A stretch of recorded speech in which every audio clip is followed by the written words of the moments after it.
Hi, it is Deb with Doula After Dark, a part of Birth Before and After. So, tonight we're going to look at something that I hear tons of parents whisper to me at 3 a.m., but generally are afraid to talk about it anywhere else. What if I feel like giving my baby formula means that I failed?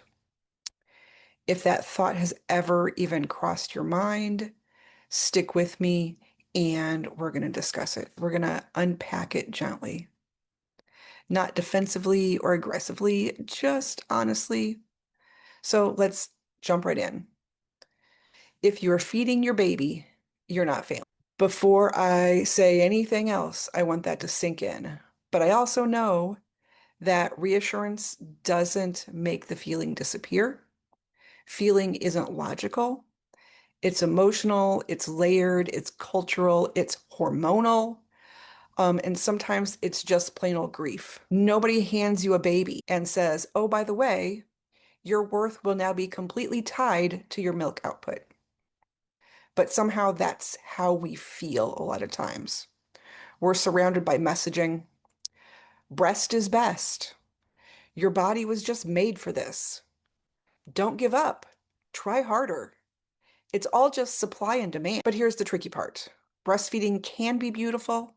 It can be bonding and empowering, but also it can be painful, both emotionally and physically. It can be stressful, it can be traumatizing, or sometimes it just plain old doesn't work.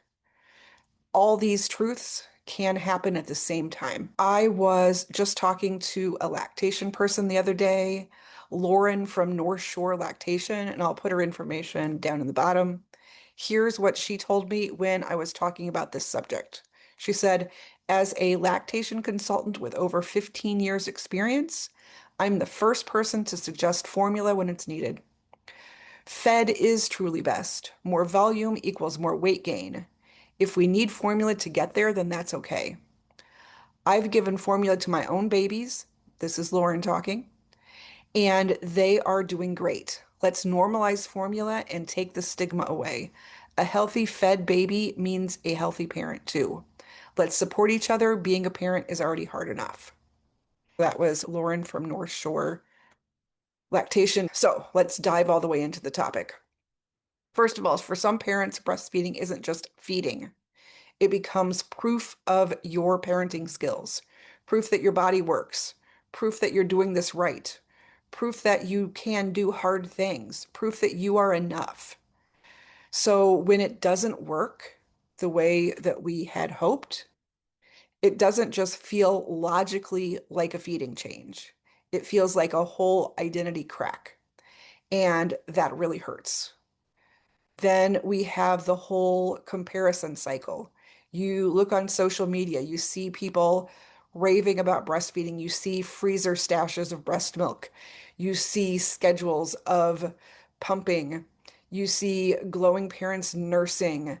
For a while, there was this meme going around that looked absolutely amazing for breastfeeding people.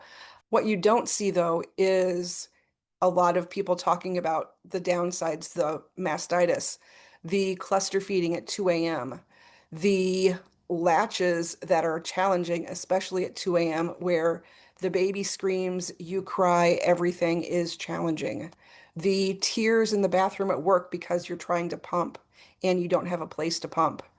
Also, just that mental health breaking point that some people hit. Comparison just makes formula feel like defeat but rarely shares the entire story. And so we're going to go into the entire story. I've had parents describe it this way. My body failed. This is super heavy, especially early postpartum when you have all those hormones racing through your body, you're sleep deprived, you just gave birth, and now you're asking to perform on command when you're feeding your baby. I have had people cry to me at 3 a.m. about this.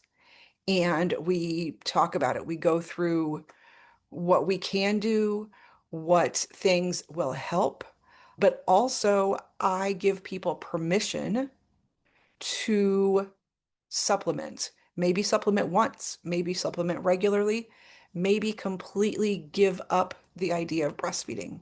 But if your supply is low, if nothing is working well, if this pumping doesn't work, any of those kinds of things, it can just absolutely feel like betrayal to your body. So let's kind of reframe. Your body is not a machine. It's a living system, and we have all these things going into it.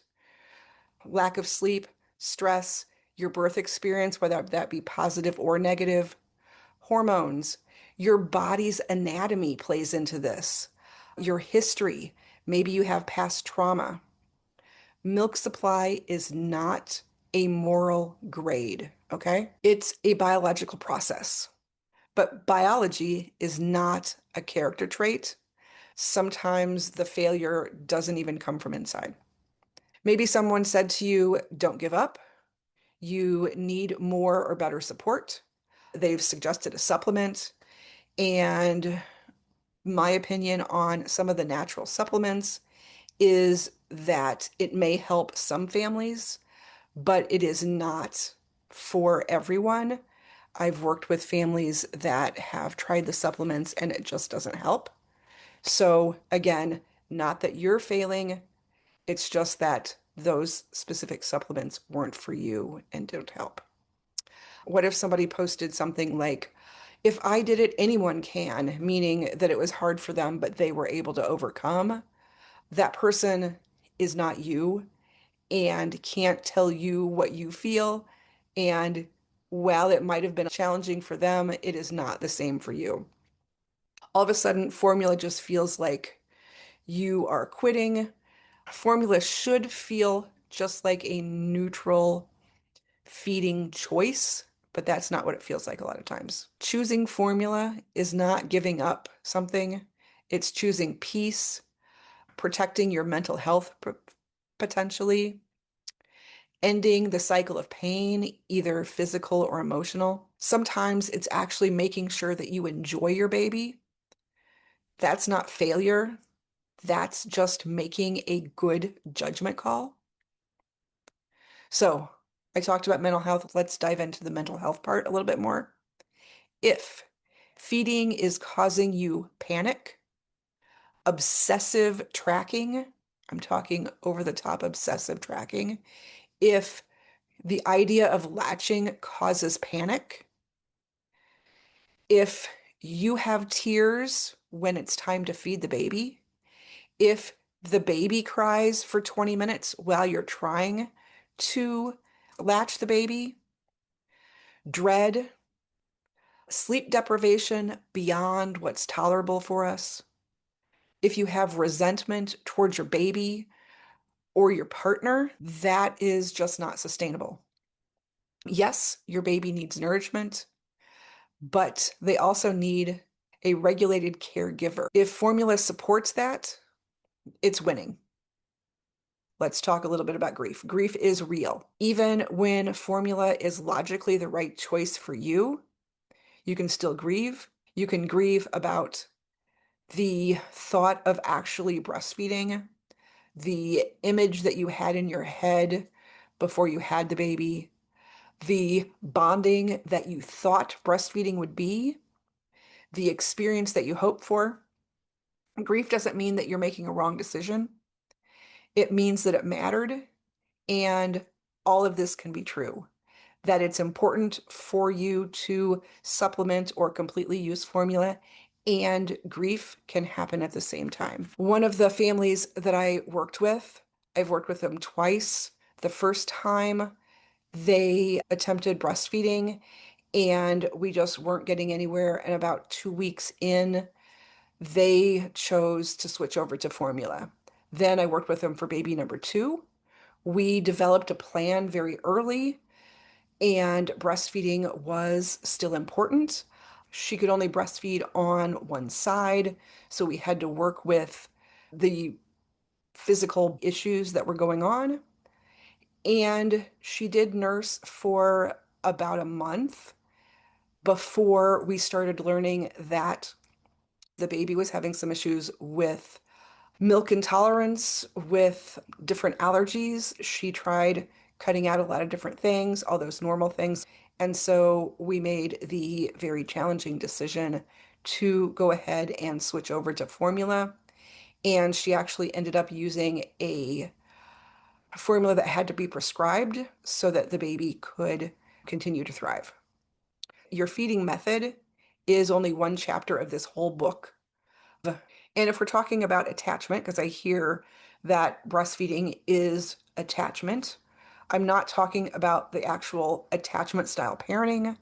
I'm just talking about responsive care, making eye contact with your baby, your touch, your voice, regular safety, repairing the things that go wrong. All that is real attachment. And giving formula doesn't break any of those things. It just helps eliminate the stress, the shame, the self-criticism. There is a little bit of a cultural layer here too. We have to acknowledge that feeding has become political lately. It is identity based. People debate this publicly. I think social media has pros and cons. I see this debate a lot. So the pressure kind of just trickles down to us. Feeding your baby is not a public performance.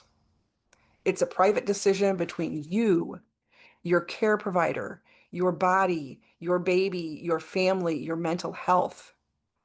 No one has any control over that other than yourself. So if you're kind of in the middle of deciding, if you're listening to this literally at 3 a.m. tonight and you're still trying to figure it all out, you've Googled trying to find different answers, let's talk about it. If you are supplementing, maybe, if you are cluster feeding all night, if you're completely exhausted, if you're scared to give up, let's pause and ask some questions of ourselves. Is this sustainable? Are you okay? Is the baby getting fed? Is my choice here aligned with peace or fear? We can look at all those things, and that's going to help us make a decision on whether we want to continue this or if we want to potentially do a little more with formula. There's not a trophy for this.